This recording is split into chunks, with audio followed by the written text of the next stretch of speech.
Welcome back to Living with a Classic. And if you're new to my channel, I hope you stick around and consider subscribing, especially for this new series I'm announcing today that will run for a year or probably even longer here on the channel. It's where I'm going to trade my way up into a classic sports car. I don't know what the end goal will be right now, but I know where we're going to start, and I will show you that in a little bit. So basically, the idea behind this is to start with a product, something really cheap. I'm going to start with a very cheap car that actually I got for free. Do some small things to it, sell it or trade it, and then take that money, put it into a next project that I will just try and trade my way up until I have enough of a budget to try and get a classic sports car. I don't know what the end result will be. That all depends on how well it goes. I'm hoping it will be something really fun, maybe an MG or a Triumph or something, but I have no idea where this will go. And I thought this would be a very fun project to show you guys. It may not be a regular thing on the channel every week, I don't think so, but it will be every now and then when I have updates. But now let's walk around the building and I'll show you that car that we're going to start out with. Before I walk around the corner of the building here and show you guys the car, I really want to thank one of my subscribers, David, who commented on one of my posts that he thought it'd be fun to see me trade into something. And I had thought about this for a while, long before this YouTube channel, because, you know, there's been shows on TV, Wheeler Dealers, and a lot of other things where people have traded into interesting things. I always thought that'd be a really fun way to try out various different cars without having a commitment to them and having a fun end goal. So thank you, David, for reminding me that is a fun way to get new cars, is to trade your way up. So let's walk around this building and show you the car that we'll start out with. Just walked around the stable here. We're almost there at the back of the farm. And do you have any guesses of what the car is? You've probably seen it in the background in a few videos. And if you followed me on Instagram a couple years ago, you have seen it. But here it is. It's a black little Renault Clio. It's a 1.2 16 valve petrol. I can't remember the year right now. I think it is a 2003 maybe. I'll have to look that up and I'll put it down in the description below. But overall, it is a pretty nice car. Has alloys. Has pretty good tires on it. I do have the center little caps there for the alloys. It is pretty nice inside. We can have a look. Part of the interior is taken out, but as a nice interior. It's pretty low miles, like 130,000 kilometers, and no rust really. Paint is pretty nice. We'll of course need a clean, but it has the dreaded electrical issues. So the story behind this car is it was my wife's sister's boyfriend's car, and it didn't pass inspection because at that time, a couple years ago, you needed to plug in an OBD2 scanner into the car in order to pass inspection. There was something wrong with the car, but it did not respond to an OBD2 code reader, and it didn't pass inspection. However, they changed the laws now, so that is not an issue anymore.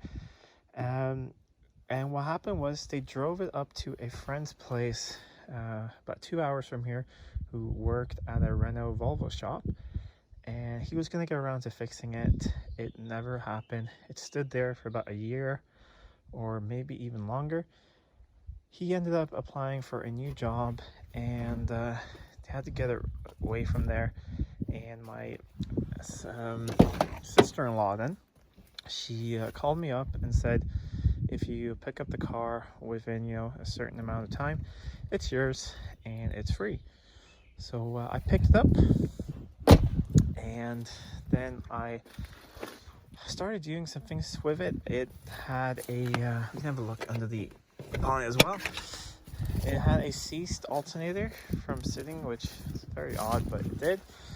And I went to the junkyard, I replaced that. I actually filmed all of this a really long time ago, but never got around to do anything with it, and actually deleted the footage.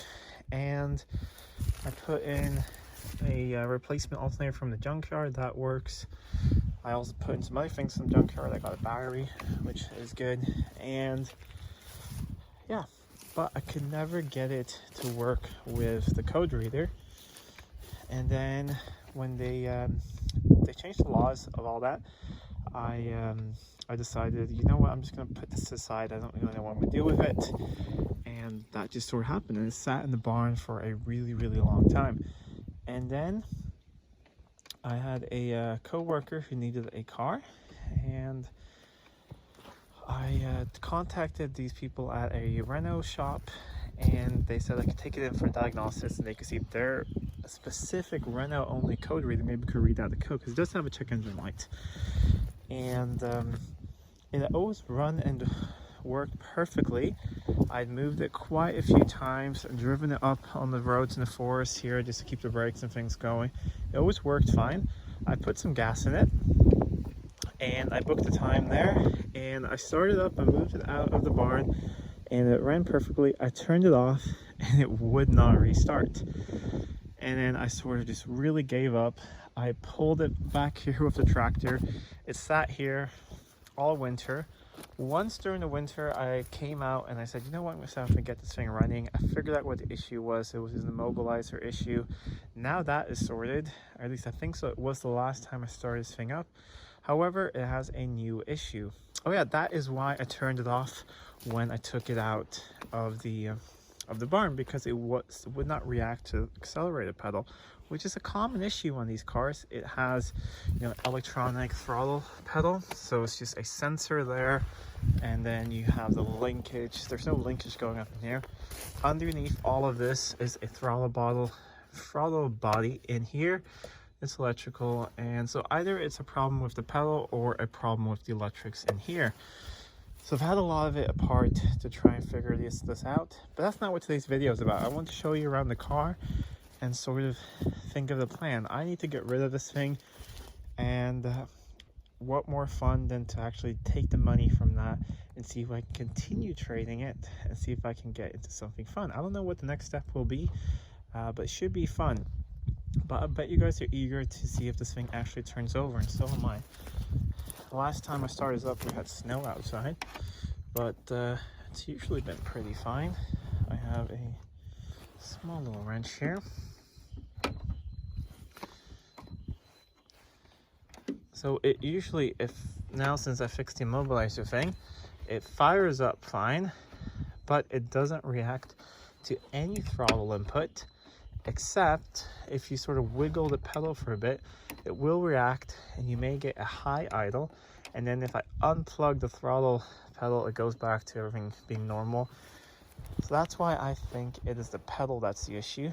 But let's see if the thing fires up. And this is just, you know, a cover. The seats are very nice underneath. So if I can get this thing to actually, you know, work, it would be a pretty good little commuter car or a good little city car for someone. And I should be able to get, you know, not a huge sum of money, but something for it, which we can continue trading up. See? Yep, that red light went out. It's the immobilizer light. If that stays on, then you have issues. And you see, it just fires up. I mean, it was probably January last time I started this thing up.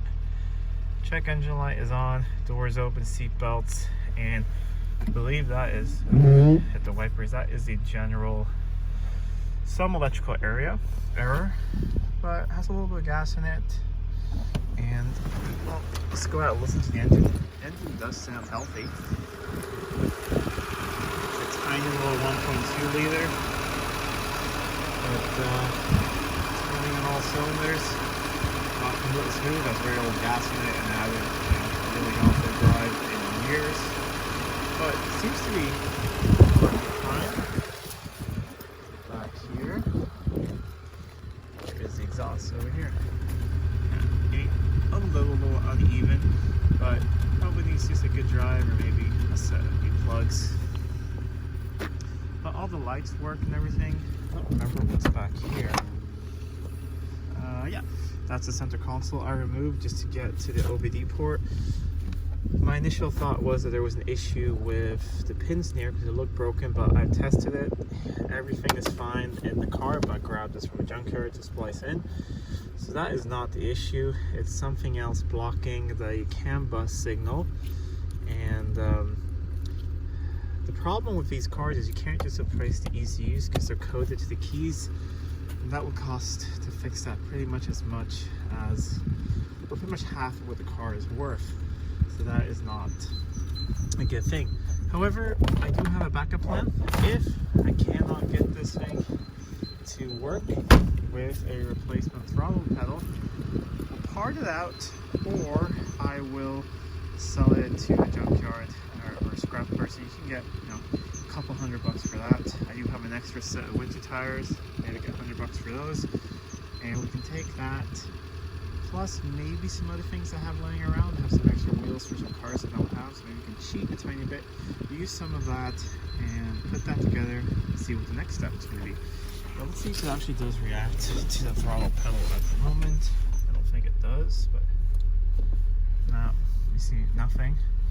But sometimes if I sit here for a bit and wait, it will start reacting, or if I wiggle a little bit.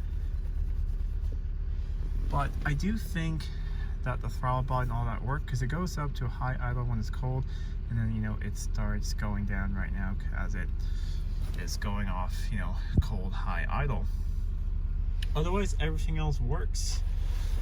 AC is disconnected, but I have all the parts. Heat works, fan works, we got rubber mats, headliner is nice, so it has the potential of being a good car. But let's see if it just moves a little bit, if the brakes are stuck on. Can't use the accelerator, but we can slip the clutch just a little bit, see if it moves. Yeah, brakes are not stuck. Go forward. And we got reverse. So that's good. Oh yeah, you see now I touched the pedal a little bit and suddenly we have, you see, accelerated pedal working. But you see we got like 1500 RPMs, and I'm gonna try and do this, but if I come down here, see behind the steering column there is the pedal. Up here, let's see if I can disconnect that. It was really impossible to film that, but just disconnect the throttle pedal. See, it's not doing anything at the moment, and the idle has come down again. So I think that is the issue. I will pick one up from a local junkyard. I try to, and then the next update video on all this, we'll see if we get that going. If not, I'm not going to spend a huge amount of time or money on this. If that doesn't work, I'm just going to sell it as it is, as a project, see if I can get maybe $300, $400 for it. If not, I can get about $280, $300, something like that, by just selling it to a junkyard. So that was just a quick little introduction to the series here. Like I said, it's going to be a very long series on the channel, I think, if everything goes well, but you never know what happens. Hopefully I can get rid of this, have a little bit of cash, and then get into something else. It's not going to be projects, that's not the idea, or like maybe small little projects, but nothing major. I have major restorations on the channel. It's not going to disrupt any of that, but it's going to be some small little fun things. Hopefully after a trade or two can actually get into classics, which would be fun. You know, it could be modern classics, small little things that maybe you can just fix a small thing on. Maybe it needs, you know, to get inspected, or maybe it needs some tires or something else, or just needs a tune-up, or yeah, maybe I get a good trade and I'm able to flip things. I don't really know what's going to happen, but I think it could be fun to see if this works. If it doesn't work out, well, I think it'll be fun anyways. Let me know what you think in the comments down below of this little whole trading up thing. And also, if you've ever had a car like this, a Clio with this issue, let me know in the comments down below. I would love to see if you got it fixed and what it was. Anyways, if you like this video, please give it a thumbs up, share it with friends. If you're not already subscribed to the channel, please do subscribe to the channel. It really does help out a lot. Anyways, until next time, I'm Adam, and this was Living with a Classic. I'll see you soon.